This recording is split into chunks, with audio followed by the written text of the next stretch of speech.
지난주에 말씀을 드린 것처럼 우리 하나님 말씀 속에서 하나님이 우리에게 향하실 때는 가장 좋은 것, 가장 최선의 것을 주시기를 원하십니다. 아멘. 하나님은 뭐 이렇게 쓰다가 남은 거, 뭐 이렇게 남기 때문에 불필요해서 우리에게 주시는 것이 아니라 정말로 가장 아름답고 가장 귀한 것들을 주시기를 원하시는데 이유는 하나입니다.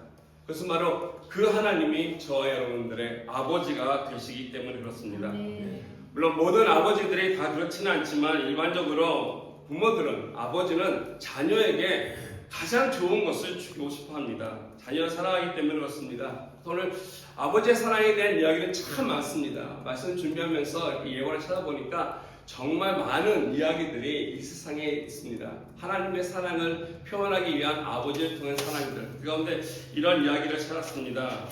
호주에 있는 쉐인 잭슨이라고 하는 분 스토리가 있는데요. 참 재밌습니다. 이분에게는 두녀의 이남 일녀가 있는데 그 하나인 그 막내딸이 안타깝게도 자폐아였습니다. 자폐증이 있는 이 아이였는데 하루는 이제 학교에 열심히 갔다가 학교에서 성적표를 받아가지고 집에 달려왔습니다. 달려왔는데 오자마자 방에 들어가서 우는 거예요. 너무너무 마음이 상했던 것 같습니다. 그래서 왜 그런가 해서 딸에게 가서 성적표를 딱 보니까 선생님으로 봤던 그 티처 리포트 카드에 보니까 이 점수가 다 D, 오히 D인 거예요. 그러니까 이 아이가 자폐가 있지만은 다른 아이에 비했을 때 자기가 너무 못했다고 하는 이러한 것을 보면서 속상해하면서 그렇습니다. 아빠한테 하는 말이 아빠는 정말 열심히 했고 최선을 다하고 정말 재미있게 했는데 왜 내가 D냐는 것입니다. 왜 내가 D를 받을 수 있냐는 것입니다. 그래서 옆에서 본 안타깝게 하겠던 아빠가 그 소피한테 소피야 걱정하지 마. 아빠가 새로운 리포트 카드를 줄게 하면서 아빠가 종이 딱 해가지고요. 데일리 리포트 카드 해가지고 아빠가 준 성적표 딱 해서 이름 붙이고 거기에다가 이걸 줬습니다. 이게 이제 인터넷에 올라와서 찾아본 것인데요. 거기 보니까 이렇게 나와 있습니다. funny, 웃기기 점수 A, love, 강아지를 사랑하는 거 A, 또 fighting with boy, 남자들이랑 싸우는 거 A 플러스, 또 drawing, 그림 그리는 거 A, 또 imagination, 상상력 A 플러스, 그리고 the best doctor, 가장 나에게 최선의 딸 A 플러스. 이것을 이렇게 보면서 역시 뭐 아빠다. 아빠가 그에게 주는 거. 이거 보면서 또 인상이 떴습니다. 정말 우리가 인생을 살아가면서 저 여러분들도 성적표 많이 받아봤지 않습니까? 그 성적표 어디 있습니까? 네, 우리가 인생을 살면서 학교에서 받는 성적표 사실 별 큰 그 당시에는 의미했겠지만 별로 도움이 되지 않는 것 같습니다. 인생을 살아가면서 중요한 것이 이 아빠가 갖고 있는 것 이런 것이 아닐까. 학교에서 받는 수학의 A, 영어의 A, 뭐 과학에서 좋은 점수를 받는 것도 물론 중요하겠지만은 더 소중하고 더 보람직하고 귀한 것이 있다면 우리들의 인간성을 또 그 인간 됨됨이를 평가할 수 있는 이런 점수가 되지 않을까요? 왜 학교 선생님들은 이것을 보지 못했을까요? 왜 학교 선생님들을 보지 못했던 것을 이 아버지는 어떻게 해서 이 아이에게 이 귀한 것을 발견하면서 이런 점수들을 통해서 all A를 줄 수 있었겠습니까? 그건 다름이 아니라 그 아이가 아빠의 딸이었기 때문에 그렇습니다. 아버지였기 때문에 무엇보다도 그 딸을 사랑했기 때문에 그와 같은 점수를 후히 줄 수 있었던 것입니다. 아마 모든 아버지의 마음은 똑같을 것입니다. 제 생각에는 하나님 아버지의 마음도 동일하다고 생각합니다. 우리 하나님은 분명히 저와 여러분들을 사랑하십니다. 아멘. 사랑하는 대상이기 때문에 우리를 가장 존중히 여기고 그렇기 때문에 가장 최선의 것으로 아낌없이 주시기를 원하시고 기뻐하시는 분이 우리 하나님이십니다. 아멘. 그래서 우리가 마태복음에 보면은 주님께서 하신 말씀도 있지 않습니까? 아무리 악한 사람일지라도 자식에게 가장 좋은 것을 주지 않는다 하면서 하나님께서 하늘에 계신 아버지께 구하는 자에게 선한 것을 좋은 것을 주시지 않겠냐라고 말씀하셨습니다. 물론 이 세상에서 악한 아버지가 있습니다. 지난주에 말씀드린 것처럼 우리 이준성 목사님 경험했던 띠코하나의 또 교도소에 그런 죄수도 있죠. 이런 거 얘기할 때 우리 아버지는 정말 악합니다 하는 그런 아버지도 물론 간혹 있겠지만 많은 아버지들은 자기 자녀에게는 자기가 겪은 아픔과 고통이 아니라 가장 좋은 것, 더 베스트를 주시려고 하는 것입니다. 이게 바로 우리 하나님이 우리를 향해서 가지고 계시는 마음이기 때문에 그렇습니다.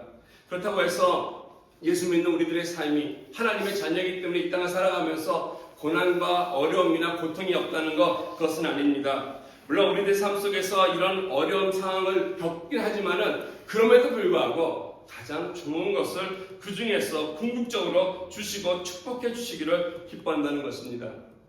예수 믿으면서도 흔히 이런 분들은 하나님 약간 오해하시는 분들이 있습니다. 예배를 좀 안 나왔더니 자동차가 펑크가 났다. 주일 빼먹고 낚시 하였더니 사업이 좀 어렵게 됐다. 우리 하나님 그렇게 째짜신 분 결코 아닙니다.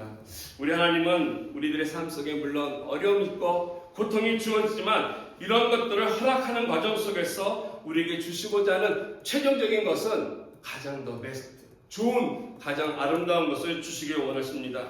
그렇기 때문에 예레미야서에 보면은 하나님께서 사랑했던 이스라엘 백성들이 그렇게 하나님 앞에 범죄하고 악을 행하고 하나님을 떠나갔음에도 불구하고 그의 선지자를 통해서 이런 말씀을 선포하지 않았습니까? 29장에 보면은 이스라엘 사람들이 이제 곧 바벨론으로부터 포위당해서 멸망당해서 끌려갈 수 있는 그런 상황인데 여호와 하나님께서 예레미야 선지자를 통해서 선포하시는 말씀이 이것입니다.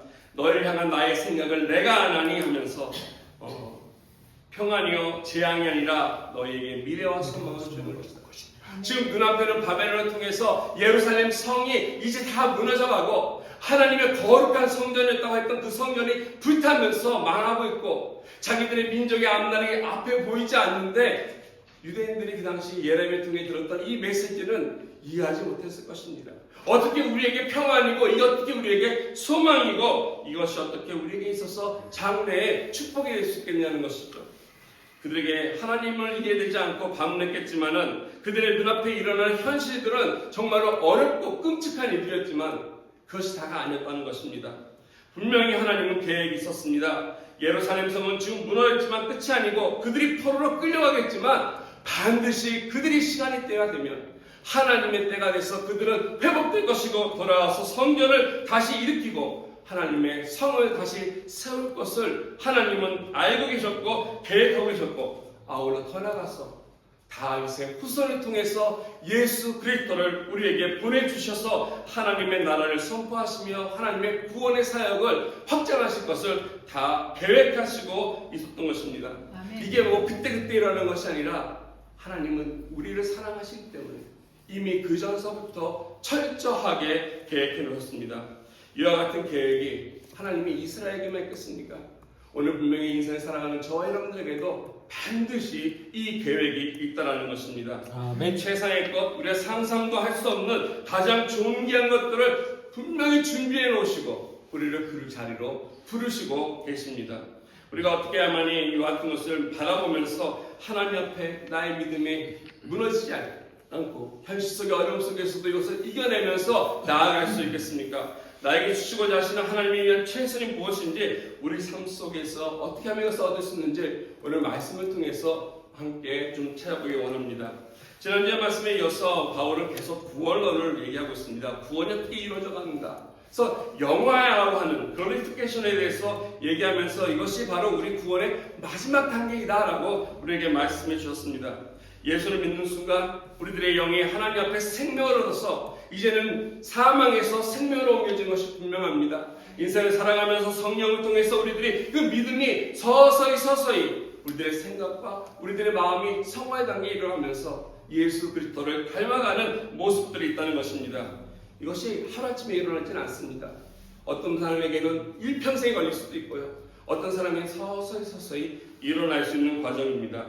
이처럼 우리들의 영과 우리들의 이런 생각과 마음뿐 아니라 우리들의 몸 또한 육체마저도 주님이 다시 오시는 그날, 주님이 재림하시는 그날 이 몸마저도 영화로서 영광스러운 몸으로 우리가 부활의 몸으로 다시 새롭게 이 몸을 입고 하나님 앞에 나아가는 것을 영화의 단계라고 말씀하였습니다. 아멘. 우리만 회복되는 것이 아니라 주님이 오시는 그날, 이와 같은 구원의 완성이 이루어지는 그날 이 세상에 있는 하나님의 모든 피조물 또한 똑같이 회복된다고 하는 사실입니다. 우리 인간뿐 아니라 모든 것이 하나님께서 최상의 것으로 회복시켜주는 그때 이것을 하나님이 잘 준비해 주시면서 어떻게 하실지를 오늘 사도 바울은 잘 오늘 본문 속에서 기록해주고 있는데 세 가지를 우리에게 말씀해주고 있습니다. 간단하게 정리해드리면 이렇습니다. 오늘 읽은 말씀 속에 26절과 27절을 보면 성령을 통해서 하나님께서 우리에게 중보를 허락해 주셨다고 하는 사실을 우리는 살펴볼 수 있습니다. 네. 성령 하나님이 우리들의 인생에 개입하신다는 것입니다. 또 이어지는 28절 말씀에 보면은 하나님이 이것을 섭리 가운데 준비하셨음을 우리가 알 수 있습니다. 그리고 마지막으로 29절과 30절의 말씀에 보면은 이 모든 것들이 하나님의 변치 않는 계획 속에서 하나님께서 이루어가신다고 하는 사실을 바울은 우리에게 잘 말씀해 주고 있습니다. 이와 같이 하나님의 우리들의 인생을 우리는 알지 못하지만 우리는 짧기 때문에 마을하게 계획을 못하지만 하나님은 이것을 철저하게 계획하고 계시고 한 단계 한 단계 예비하신 것을 이루어 가시면서 우리의 삶을 이끌어 가신다는 사실입니다.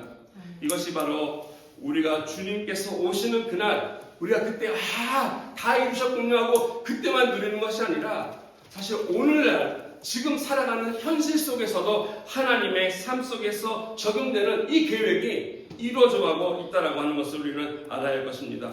어떻게 하면 우리가 이렇다면 이렇게 최선의 것, 가장 좋은 것을 준비해 놓으신 이 하나님의 축복을 내가 오늘 누리며 살아갈 수 있겠습니까? 첫 번째로 우리가 하나님의 이런 최선을 경험하려면은 성령님의 중보가 필요하다고 하는 사실을 우리는 알아야 할 것입니다.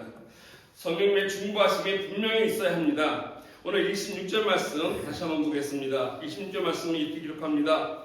이와 같이 성령도 우리의 연약함을 도우시나니 우리는 마땅히 기도할 바를 알지 못하나 오직 성령이 말할 수 없는 탄식으로 우리를 위하여 친히 간구하신다.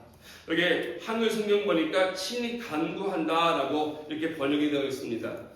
쉬운 성경을 보니까 좀 더 쉽게 성경이 나와 있는데 중보 기도하십니다라고 번역을 해주고 있습니다. 중보 기도하십니다. 대다수의 영어 성경들 보니까 영어도 그렇고 스페인어도 그렇고 중보하신다라고 이야기하고 있습니다. 중보가 무엇입니까? 이것은 바로 성령이 내 안에 오셔서 내 안에 내주에 계시면서 우리 대신 끊임없이 하나님 앞에 우리의 필요한 것을 우리가 알지 못하는 것을 간구하시면서 기도하신다는 것입니다. 하나님께서 성령 하나님께서 왜 이처럼 우리 내 안에 계시면서 이와 같은 일들을 하시겠습니까? 몇 가지 이유가 있는데 오늘 26절에 바울을 이렇게 소개하고 있습니다. 성령이 내주하시면서 우리를 위해서 간구하시고 우리의 필요를 위해서 중보하시는 이유가 첫 번째는 우리의 연약함 때문입니다. 오늘 말씀 보니까 우리의 연약함을 도우신다라고 했습니다. 저와 여러분들은 강한 존재들이 결코 아니라는 것입니다. 우리는 무능한 자들이고 연약한 존재들이고 죄 앞에서 우리가 스스로 그 죄를 이길 수 없는 존재라는 것입니다. 우리의 힘만으로, 우리의 지식만으로, 우리의 경험만으로 우리가 살아가는 인생을 결코 우리가 정복할 수도 없고 여기서 성공할 수도 없다라는 것입니다. 우리의 능력 가지고서는 우리의 환경을 바꿔갈 수도 없다고 하는 사실입니다. 우리의 이와 같은 연약함을, 이와 같은 우리의 무능함을, 우리의 불가능함을 성령 하나님께서 아시기 때문에 이것을 돕기 위해서 지금도 우리 안에서 우리를 열심히 중보하고 계신다는 것입니다. 이와 같은 성령 하나님께서 와서 우리를 도와주신 여기 돕는다라고 오늘 본문에 도우시다라고 이 번역된 이 헬라 성경 보니까요, 이 헬라어 이 도우시다라고 하는 이 동사가 성경의 신약 성경에 딱 두 군데밖에 기록이 되지 않았습니다. 오늘 본문이랑 누가복음 40절에 나와 있습니다. 이 단어는 어떤 뜻이냐면은 남을 향해서 손을 내밀어서 도와준다라는 것입니다. 즉 어떤 사람이 뭘 하려고 할 때 힘이 딸려서 이거 좀만 더 하면 이룰 것 같은데 하지 못할 때 그 힘을 보태서 넉넉히 이길 수 있도록 행할 수 있도록 우리를 붙잡아주는 것, 이게 바로 오늘 사용되는 도우신다는 것이죠. 우리가 하나님 앞에 열심히 우리의 필요를 위해서 간구합니다. 내가 인생을 살기 위해서 나아가기 위해서 기도하고 애쓰지만 우리의 부족함 때문에 우리의 연약함 때문에 우리가 설 수 없을 때 그때 우리를 성령 하나님께서 붙들어 주시고 이끌어 가신다는 것입니다. 아멘. 이건 마치 낭떠러지에서 떨어지기 직전에 안간 힘을 쓰면서 거기서 떨어지지 않으려고 부들부들 떨고 있을 때, 내가 아무리 애를 써도 어떻게 할 수 없을 때 누군가 나를 훅 일으켜 세우신다면 그 힘이 얼마나 크겠습니까? 이와 같이 성령 하나님께서 우리의 연약함을 아시기 때문에 돕는다. 두 번째는 왜 우리 내면 안에서 우리를 중보하시냐면 우리가 영적으로 잘 알지 못하기 때문에 그렇습니다. 영적 무지함이 있습니다. 오늘 6절 다시 보면 이렇게 얘기하고 있지 않습니까? 마땅히 기도할 바를 알지 못한다. 무슨 말씀입니까? 나 지금까지 내가 신앙생활한테 기도를 얼마나 많이 했는데요. 새벽 기도, 철야 기도, 금식 기도, 기도를 내가 지금까지 많이 하고 기도할 사람인데요. 그런데 오늘 성경 보니까 이렇게 얘기하고 있습니다. 우리들이 기도하는 것을 알지 못한다. 우리 자신이 기도할 때 우리는 무엇을 기도해야 할지 못한다라고 성경은 우리에게 이야기하고 있습니다. 왜냐하면 이것이 바로 우리의 영적 무지함을 밝히고 있다는 것입니다. 내가 기도는 하지만 말로 뭔가 하나님께 간구를 하고 있는 것 같지만 도움을 요청하는 것 같지만 진짜 깨달아야 할 것은 이 기도를 통해서 하나님의 뜻을 내가 깨닫지 못한다는 것입니다. 하나님이 봐야 할 것, 하나님이 보여주시고자 하는 것을 내가 보지 못하고 있다는 것입니다. 그래서 구하긴 구합니다. 하나님 내가 이것을 해야 합니까? 저것을 해야 합니까? 이것도 하고 싶고 저것도 하고 싶고 이것도 주십시오 저것도 주십시오 하면서 간구는 하지만 이 모든 것들이 사실 하나님 편에서 엉뚱한 것이 될 수 있다는 것입니다.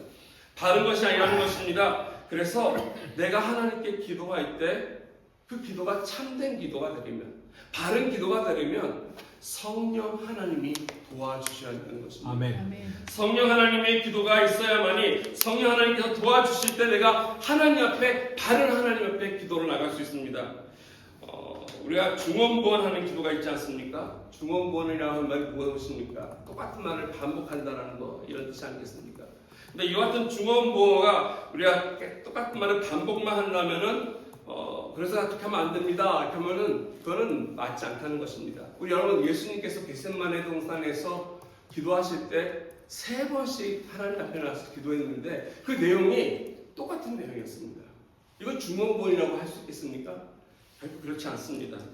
중언부언이라는 것은 뭐냐면 성령님의 도움 없이 내가 원해서 하는 기도, 내가 필요해서 하는 기도, 성령의 인도하심 없이 내 마음속에 쏟아나고 있는, 내 마음속에 일어나는 내 생각 속에 있는 것들, 내 바램들을 쏟아내는 기도들을 바로 마땅히 알 바를 알지 못하고 드리는 기도가 중언부언이라는 것입니다.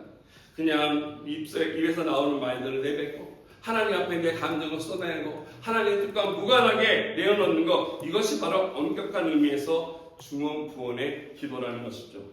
바로 이것 때문에 성령 하나님이 내 안에 내주하시면서 내가 알 바를 모르기 때문에, 간구하고 있는 것을 무엇을 구해야 할지 알지 못하기 때문에 우리 하나님께서 알게 하시고 깨닫게 하시면서 그것을 위해서 기도하게 하신다는 것입니다.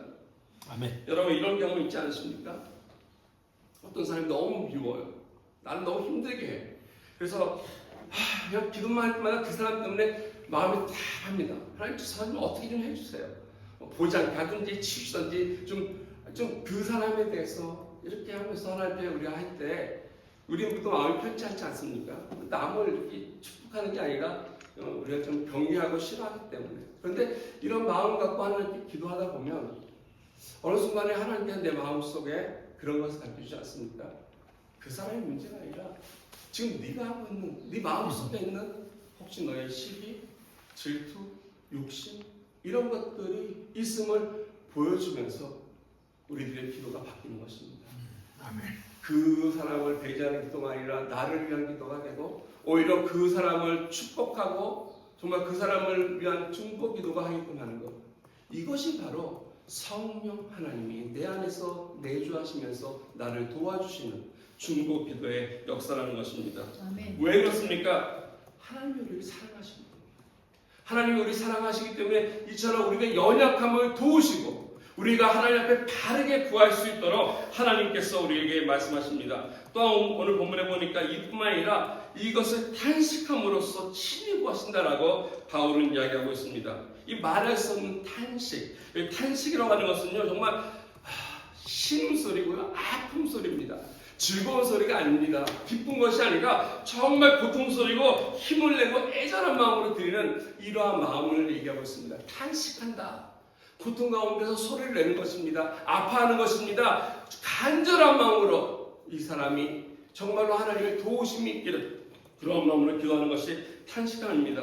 좀 더 비유를 한다면 이렇게 말씀드릴 수 있을 것입니다. 엄마들은 잘 알 것입니다. 왜 아기들이 정말 밤새 열이 나고 아파서 울 때에 어쩔 줄 모르는 우리들의 심령, 그 마음에 안타까운 마음에 울면서 하나님께 기도하는 그 아픈 마음, 그 탄식함이 바로 이와 같은 기도라고 말씀드릴 수 있습니다.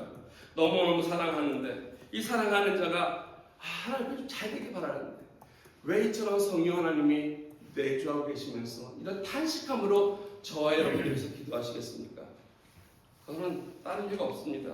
잘 살아야 되는데 하나님의 자녀로서 하나님의 축복을 누리고 권리를 누리고 이 땅 가운데서 하나님의 뜻을 이루면서 행복하게 잘 살아야 하는데 잘 살지 못하기 때문에 너무 안타까워서 바로 가지 못하기 때문에 너무 애처로워서 그 탄식한 마음으로 성령 하나님이 기도하신다는 것입니다. 우리를 너무너무 사랑하시기 때문에 우리를 사랑하지 않는다면 이와 같은 마음으로 이와 같이 우리 안에서 내주하고 계시면서 우리 연약함을 돕지도 않으실 것이고 중보도 안 하실 것이고 기도도 하지 않으실 것입니다. 이와 같은 중보가 있기 때문에 27절에 보면 결과적으로 우리가 하나님의 뜻 가운데로 하나님의 준비하신 최선의 길로 나아갈 수 있다는 것입니다. 20절 보니까 마음을 살피시는 이가 성령의 생각을 하시나니 이는 성령이 하나님의 뜻대로 성도를 위해서 간구하신다는 것입니다. 성령 안에서 하나님과 함께 나가면서 성령과 기도하게 되면 하나님의 뜻이 우리에게 알려지게 되고 깨달아지게 되고 그 시체를 보게 되면서 궁극적으로 그 길을 바른 길로 들어설 수 있도록 우리가 도움을 받고 그 연약한 가운데서 능력 가운데서 하나님의 뜻을 행하여서 최선의 것을 최고의 것을 누릴 수 있는 길로 인도하신다는 것입니다. 이것이 바로 성령 하나님의 임재하심과 중보하심이 저와 여러분들에게 있다는 것입니다. 나 혼자 하지 못하지만 하나님께서 도우시는 이게 바로 성령 하나님의 사역입니다. 저와 여러분의 삶 속에서 우리를 친히 만져주시고 고쳐주시는 이와 같은 성령 하나님을 의지하며 나아가시기 바랍니다. 아멘. 우리가 이 세상에서 하나님의 자녀로 구원받은 사람으로서 정말로 최선의 것을 누리기 위해서는 1차적으로 이와 같은 성령 하나님의 중보가 필요합니다. 두 번째 필요한 것은 하나님의 섭리의 손길이 우리에게 있다야 하는 것입니다. 하나님의 섭리의 손길. 섭리라고 하는 말이 사실 좀 어려운 단어입니다. 일반적으로 쓰지 않는 단어이고 신학적으로 설명하기 위해서 많은 시간이 필요한 것인데요. 이 providence라는 것은 미리 본다라는 것입니다. 미리 보고 준비한다라고 하는 뜻이 있습니다. 즉 하나님께서는 우리의 인생사의 모든 것을 미리 보시고 준비해 나가신다는 것입니다. 우리가 일어날 모든 것을 아시고 함께 점검하시면서 하나님이 기뻐하시는 그러한 일들로 우리를 이끌어 가시고 인도해 나가신다는 뜻입니다. 이것을 바로 우리가 섭리라고 하는데 오늘 28절 말씀에 사도 바울은 정말 이 섭리가 무엇인지 정확하게 정의를 해놨습니다. 28절 말씀 봅니다. 우리가 알거니와 하나님을 사랑하는 자 곧 그의 뜻대로 부르심을 입은 자들에게는 모든 것이 합력하여 선을 이루느니라. 아멘. 모든 것이 합력하여 선을 이룬다. 여기 스페인어 성경도 잘 번역이 되는데요. 이 의미를 잘 살린 성경이 그 New Living Translation 영어 성경에 있습니다. 거기 보니까 God calls everything to work together for the good. 그냥 모든 일들이 다 알아서 잘 좋은 걸로 되는 것이 아니라 하나님이 카오스, 원인이 되어서 하나님의 원인자가 되어서 이 모든 것들 가운데 개입하셔서 그것이 협력해서 잘 이루어서 베스트가 되게 한다는 것입니다. 그래서 합력하여 선을 이룬다, 합력하여 일을 하게 한다라고 하는 이 단어가 있는데 우리는 두 단어 쓰죠. 합력한다, 일을 한다 이렇게 두 단어를 쓰고 있습니다. 영어도 두 단어가 있거든요. work together이라고 쓰고 있는데 사실 이것이 헬라어에 보면 합성어입니다. 두 개가 하나가 된 이 합성어인데 수메리라고 한다는데 이 숨이라고 하는 것은 함께 한다는 것이고 이 에르게이라고 한다는 건 바로 일을 한다는 거죠. 함께 해서 일한다. 우리를 위해서 일을 하는 것인데 여기서 파생된 단어가 우리가 많이 쓰는 시너지라고 하는 단어입니다. 영어의 시너지. 우리가 시너지라는 단어 많이 듣지 않습니까? 우리 경제학이나 경영학에서 많이 인용되는 단어입니다. 이게 뭔가 상응작용을 해가지고 더 좋은 효과들을 내는 것을 시너지 효과라고 얘기하지 않습니까? 1 더하기 1은 2가 되게 되는데 1 더하고 1을 더했더니 3이 되거나 4가 되는 어떤 상승 효과가 일어나는 것을 시너지 효과라고 하는데, 하나님께서 우리들의 인생을 그렇게 나가신다는 것이에요. 우리에게 하나 주시니까 하나가 더 되는 것이 아니라 이걸 통해서 우리가 상상하지 못하는, 기대하지 못하는 더욱 좋은 일들이 일어난다는 것입니다. 우리 인생사는 여러 가지 일들을 겪지 않습니까? 좋은 일도 있고 또 기분 나쁜 일도 있고 행운도 있고 불행도 있고 여러 가지 일들이 있습니다. 수많은 일들 가운데 이런 일들이 그냥 따로따로 이렇게 일어나는 것이 결코 아니라는 것입니다. 나에게 기쁜 일도 있고 또 나에게 아픈 일도 있고 고통스러운 일도 있고 어려운 일들이 있는데 이것이 따로따로 있는 것이 아니라 이것이 하나님 안에서 잘 하나가 되어가서 하나님이 잘 이것을 뭉쳐서 더 좋은 효과가 나는 이런 일들을 우리에게 주신다는 것입니다. 이게 바로 오늘 바울이 설명하고 싶은 하나님의 섭리라는 것입니다.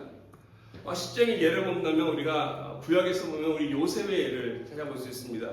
며칠 전에 우리 제니 목사님이 이 요셉에 대해서 물어봤는데 참 요셉을 많이 아시죠? 이 주변에. 이 구약에 나와 있는 요셉이 그렇습니다. 우리 알다시피 17살에 형들에게 미움받아가지고 노예로 팔려갔지 않습니까? 정말 아무도 없는, 아무도 모르는, 언어도 안 되는 그런 곳에, 낯선 곳에 팔려간 요셉을 그것만 딱 따놓고 봤을 때 그게 불행인가요? 행복인가요? 별거 행복이라고 얘기할 수 없을 것입니다. 불행이죠. 부모로부터 강제로 띄어져서 형들에게 미움받아서 탁으로 팔려가는 것, 그리고 또 노예의 신분으로 만나는 것. 보디발 장군의 집에 가서 일하기 시작했습니다. 일을 하는데 그 부인으로부터 유혹을 받아서 오해를 사서 쫓겨났습니다. 그 감옥에 갔습니다. 그 사건만 딱 이렇게 띄어놓고 본다면 이게 불행이죠. 불행이죠. 누명치는 아니니까 불행이죠. 계속 불행이 있는 것입니다. 감옥에 가서 열심히 그래도 착실하게 있어서 좋은 사람들을 만났던 것 같습니다. 그래서 그곳에서 바로의 측근이었던 이 술을 관리했던 수요관을 만났는데 그에게 꿈을 잘 해몽해줘서 도움을 줬는데 그가 나가면서 희망적인 말을 합니다. 내가 너 잊지 않고 기억할게. 그래서 바로에게 잘 얘기해서 너의 억울함을 풀어줄게. 그를 만나갔는데 잊어버리지 않았습니까? 그 사람으로부터 배신당했죠. 버림받았고 잊힘만 되었습니다. 이런 것들을 이렇게 요셉의 인생에서 따라놨을 때 이게 불행이라고 할 수 있습니다. 결코 행운이 따르지 않는 그런 인생이 아니었습니까?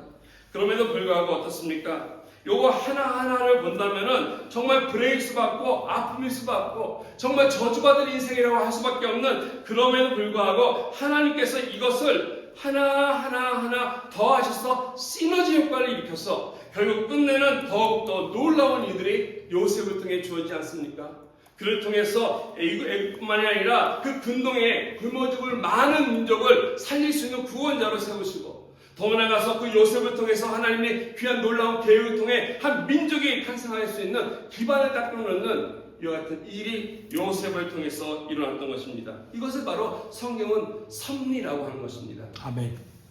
만약에 요셉이 노예로 팔려가지 않았으면 어떻겠습니까? 아버지 말 잘 듣는 착한 아들이었겠죠. 형들한테 좀 받기도 받고 핍받았지만 거기서 살다가 말았을 것입니다. 아니, 보디발 장군의 집에 가서 살다가 그 아내로부터 여러 가지 시험 받지만 결국에는 그도 남자인지라 어쩌면 죄를 짓고 범하고 말았을 것입니다. 아니면 그냥 보디발 그 집에서 그냥 총무로서 이 잘하는 관리, 그 정도의 인생으로 끝났을 것입니다. 그런데 하나님은 그의 인생을 통해서 주어지는 하나하나를 잘 알고 계시기 때문에 이것을 플러스해서 더해서 합력해서 가장 선한 거, 가장 좋은 거 그에게 또 하나님을 위해서 준비해 나가신다는 것입니다. 이게 바로 저와 여러분의 삶 속에서도 하나님이 오늘도 역사하고 계시는 섭리라고 하는 사실입니다. 저 여러분들이 이 사실을 믿고 이 사실을 믿되 진정으로 하나님이 준비해 놓으신 그 놀라운 최상의 복을 우리가 기대할 수 있고 받을 수 있다는 것입니다. 아멘. 근데요, 한 가지 우리가 잊지 말아야 할 것이 있습니다. 이 일들이 참 재밌는 것은 모든 사람이 일어나는 것이 아니라는 것입니다. 오늘 이와 같은 일이 모든 것이 합력하여 선을 이루는 것이 모든 사람들에게 그냥 주어지는 것이 아닙니다. 오늘 말씀 다시 보면 분명히 그 대상이 규정이 되어 있습니다.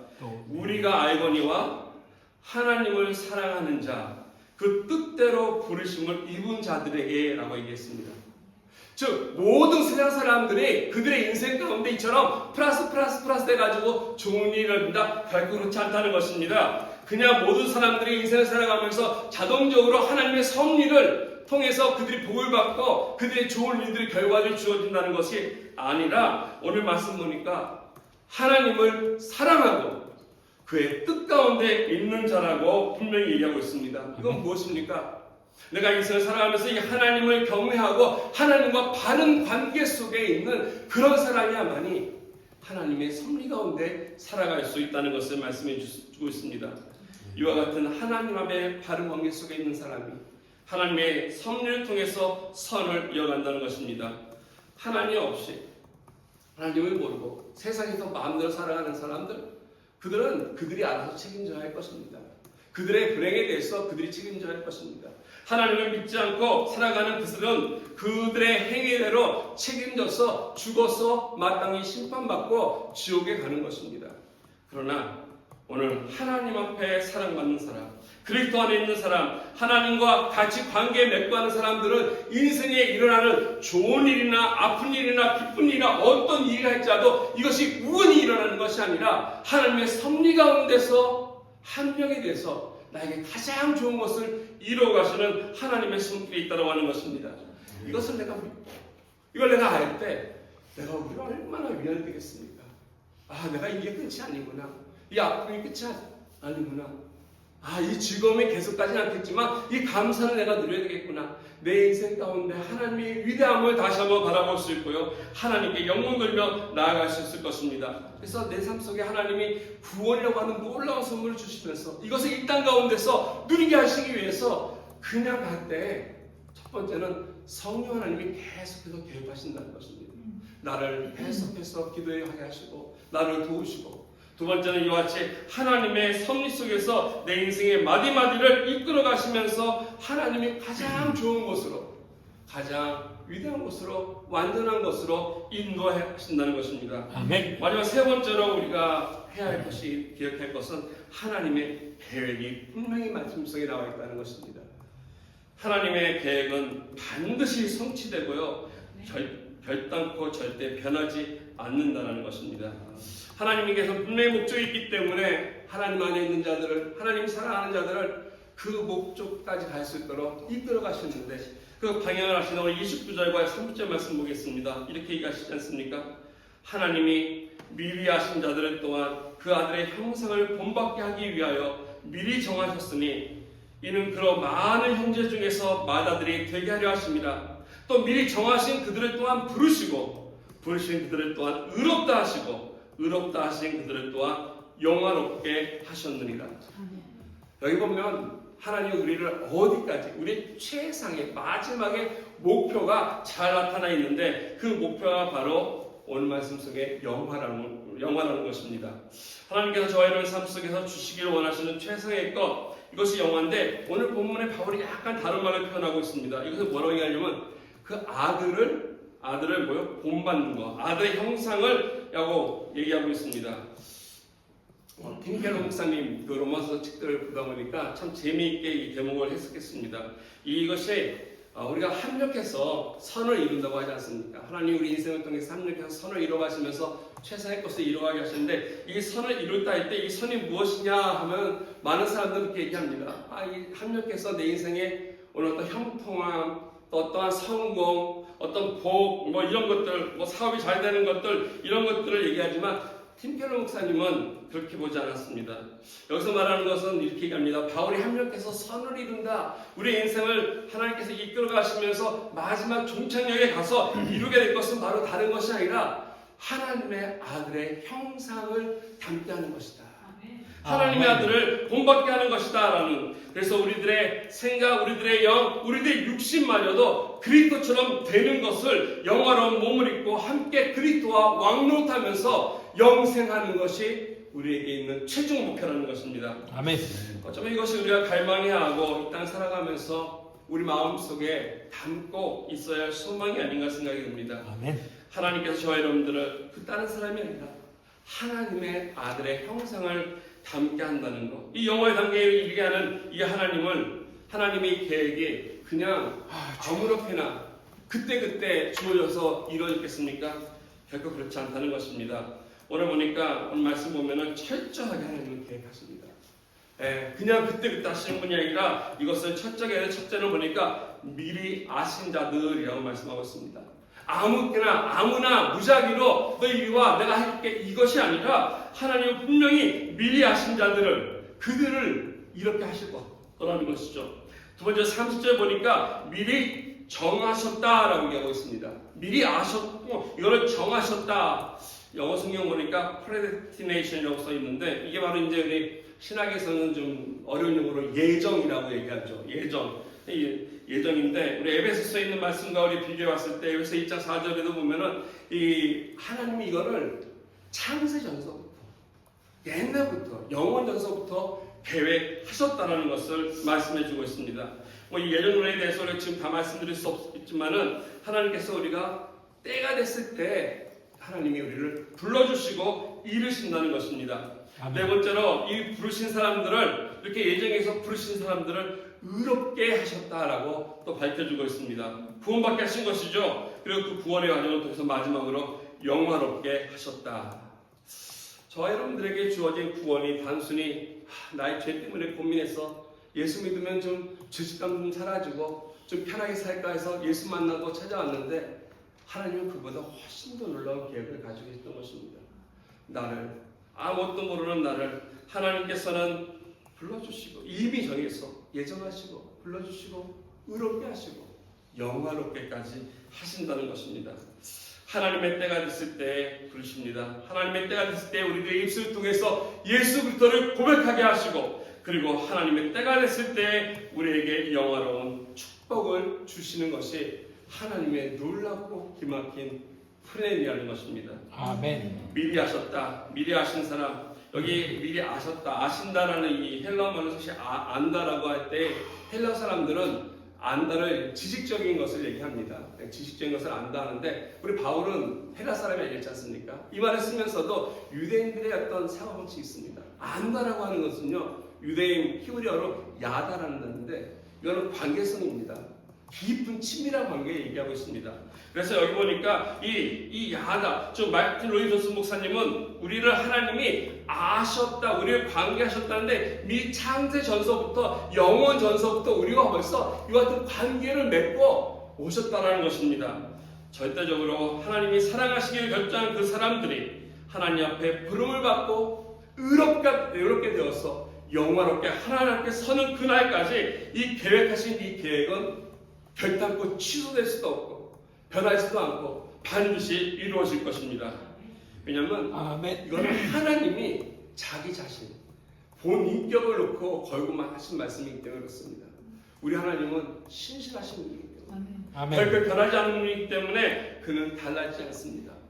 세상은 변합니다. 사람들은 실수합니다. 결정을 번복합니다. 우리가 이제 보고 있지 않습니까? 트럼프가 관세 얘기했다가 백업하고 이렇게 얘기하고 세상은 그렇습니다. 자기의 이익에 따라서 오늘 이렇게 얘기해서 뒤틀리면은 버리기도 하고 나가는 것이 세상이지만 하나님은 한 번 결정하시면 그 결정은 영원한 것이기 때문에 우리는 그 하나님을 믿고 신뢰하고 나아갈 수 있다는 것입니다. 아멘. 저와 여러분들 삶이 오늘 어떨지 모르지만 힘들고 어려울 수도 있고 또 여러 가지 모습으로 미래를 알지 못했기 때문에 계획하는 것이 있을지 모르겠지만은 이 모든 것들을 가운데서 한순간만 딱 떼어놓고 평가할 수 없습니다. 우리가 지금 좋다, 그래서 행복하다? 아니요, 모릅니다. 지금 우리가 고통을 겪다, 아프다, 또 불행하다? 그렇지 않습니다. 전 인생을 놓고 우리는 하나님 앞에 끝까지 가봐야 할 것입니다. 아멘. 나의 모든 삶의 스테이지를 하나님이 잘 연결시켜서 시너지 효과를 통해 하나님이 기뻐하시는 좋은 결론을 맺기까지 우리가 담대하게 나아가기를 주님의 이름으로 축원드리겠습니다. 아멘. 우리 같이 기도하기 원합니다.